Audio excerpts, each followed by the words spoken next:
Okay.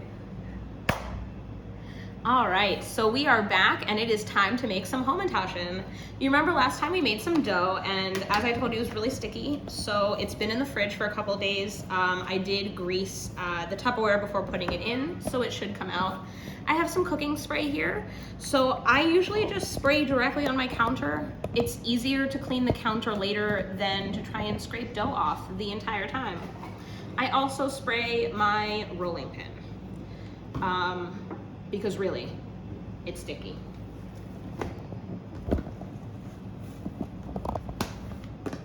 Nice and crumbly now that it's cold. Hey. You want to roll the dough out.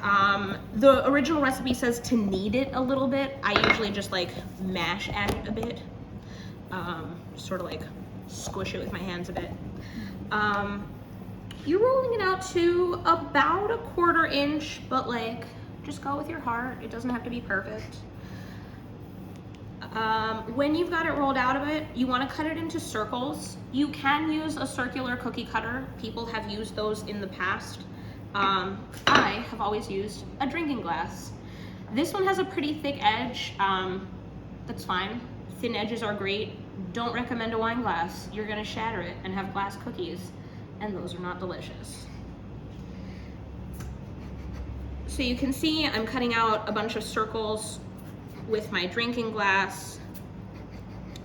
And then you want to add your fillings. So for fillings, jams are pretty traditional, but feel free to experiment. As you can see, this time we've got some jams. We have some chocolate chips. We have Nutella. People have put all kinds of candy or sweet things in the middle. Peanut butter is pretty common. I'm flattening this a little bit more with my hands, making it a bit softer. It's just a habit, I guess. You don't really have to. I'm putting a spoonful of jam in the middle, and then I'm going to pinch up the sides. If you are using a lot of flour, they might not stick. Good luck. So you pinch up the sides into a triangle and put it on a cookie sheet. I like to put parchment paper or wax paper on my cookie sheets. You could also use a Silpat, whatever you usually use for cookies, to keep it from sticking. And again, we're adding jam in the middle. It's less jam than you think it should be because it ends up, first of all, from the pinching, a smaller cookie than it looks like it would be. But also, if you are unlucky, it oozes out. No, thank you. Once you have filled up your tray, I learned this year, you can stick them in the fridge for a little while before you put them in the oven, and then they hold their shape a little bit better, which is pretty awesome. You want to bake them at 350 degrees Fahrenheit or 176, I think, Celsius, until they're ready.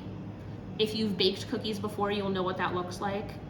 If you don't, they should be a little bit brown, and we have some cookies here ready and cool to show you. So you can see the ones that held their shape, they have a little bit of brown around the edges, and some, of course, do not hold their shape. That's just a risk you have to take. That's an advantage to the parchment paper, especially if you're using jam. The chocolate chips didn't go anywhere, but the jam will. And it is harder than you think to get baked jam off of your cookie sheet. Not fun. After you've done this, you have ready Hamantaschen. They are ready to eat and ready to be put into Mishlach Manot. Happy Purim!